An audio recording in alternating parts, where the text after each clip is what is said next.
Chapter 15. Jose? Anna leaned forward, reaching for him in the blackness, but there was nothing.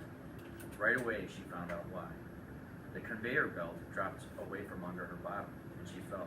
Whoa! Anna landed on something soft, lucky for her. It was unlucky for Jose. Get your knee out of my stomach, he hissed. Sorry, but Anna's knee was the least of Jose's worries. When Henry came down the chute, feet first, and landed on both of them. Wow, he said, as Anna and Jose tried to catch their breath. That didn't hurt at all. Shh, we don't want him to hear us. Anna crawled out from under Henry, scrambling over the heap of duffel bags that had helped to break their fall, and looked around. They were definitely in the right place. The cavernous room had to be 10 times the size of Anna's school gymnasium at home. It was cool with high ceilings and dim fluorescent light, and crammed full of baggage in every size and color. Near the chute, Anna, Henry, and Jose had just flown down, where several more like it, maybe to carry baggage from other airlines. Deeper in the room, bigger pieces of baggage, crates and cases and cartons, were piled along both side walls.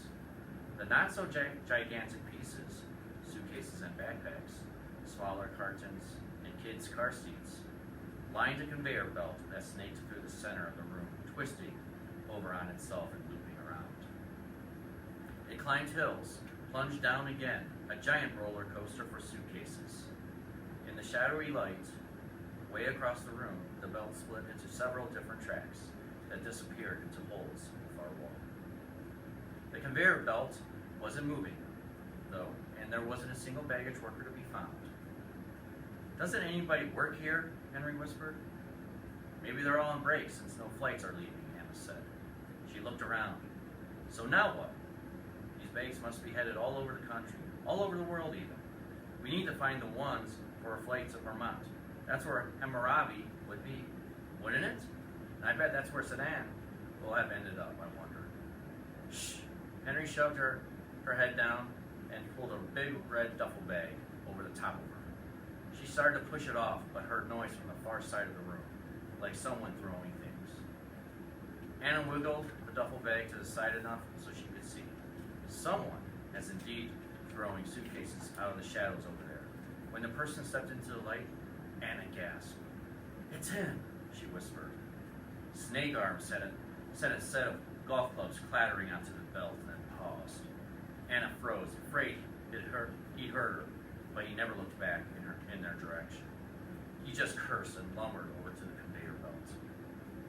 He ran his head along the smooth metal rails that kept the luggage on the belt. When he got to a place where the track started to rise toward the ceiling, he hoisted himself and climbed along the belt on his hands and knees, toward the high ceiling and around a curve until they couldn't see him anymore. Anna waited to make sure he was gone, then pushed the duffel bag off her face in the front. I don't know what someone has packed in this bag, but it stinks to high heaven. Henry poked at the bag. Hockey gear, maybe. The tag says it's headed to Buffalo. Anna looked, and sure enough, the white loopy sticker the airline had attached to the bag's handle was marked BUF. We need to find the ones marked BTV. That's what my boarding pass called the Burlington Airport. She crawled over the heap of suitcases. These are all BUF. Wait, there's BOS. That must be Boston. Henry made a noise that was halfway between a grunt and growl. What's wrong with Boston? Anna said. One, it's not BTV, Henry answered. And two, I'm being forced to move there with my dad and his new wife. Oh, Anna wasn't sure what to say, so she started calling out letters on tags again. ROC, LAX, another BUF, TPA, ORD, ATL. Henry tossed bag after bag off the heap and sent them clunking onto the cement floor. Anna and Jose had to jump off to the side to avoid a maroon suitcase on the wheels that came whooshing down from the baggage chute. Where are the BTV bags? It's like they disappeared. Henry's forehead shone with sweat as he chucked the last bag that had been in the pile, another BUF. Well, when we got here, there were still flights scheduled to leave, Anna said. So our luggage might have gone out by the planes. Her eyes followed the swirling maze of conveyor belts. She counted 4 places where the belts disappeared into the opposite wall, behind rubber flaps like upstairs. 4 exits to somewhere. We should check the bags on the belt, too. One of these tunnels must lead to the Burlington baggage. A deep metallic thunk made them all jump. There was a rumble, creak, hum of motors grumbling away, and conveyor belts all around the room started up again. Don't move, Anna whispered. It might be Snake Arm. They froze. Anna held her breath until she thought she'd explode, but there was no sign of it, no sign of anything. Maybe they started it from up there. Jose nodded toward the top of the baggage chute.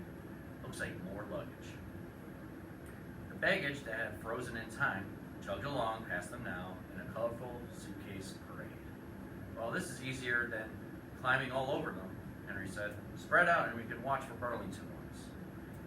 They stationed themselves at 3 turns on the conveyor belt. Anna would rather have stayed together, but she saw Henry's point. They'll be less likely to miss something this way. She watched the bags pass. Big green suitcase, BUF. Medium red, with a silver ribbon tied to the handle, BUF. Little princess suitcase, TPA. Big black suitcase with its sticker folded over itself. It passed before Anna could turn it to see the destination. Probably another BUF. But what if it wasn't?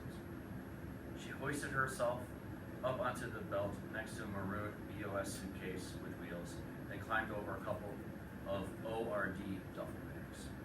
As soon as she reached the black suitcase, she had to duck and flatten herself against it to avoid clucking her head on a crisscrossing baggage belt that made a sort of bridge over the one she was riding on. She sat up and strained the sticker. Oh my gosh! BTV, you guys, over here! She called and looked over her shoulder to where she thought Henry and Jose should be. But she'd taken so many twists and turns through the huge room on the snaking conveyor belt that all she saw were more curves and loops and suitcases. Were there any landmarks in this gigantic room? She turned to face forward again and found herself ascending the section of belt that led way up by the ceiling, way up where Snake Arm had gone before. She looked over her shoulder again, but the boys weren't there. She looked back down at the big black suitcase, BTV. This bag was the only thing that could lead them to Sanaa. Alone or not, she had to stay with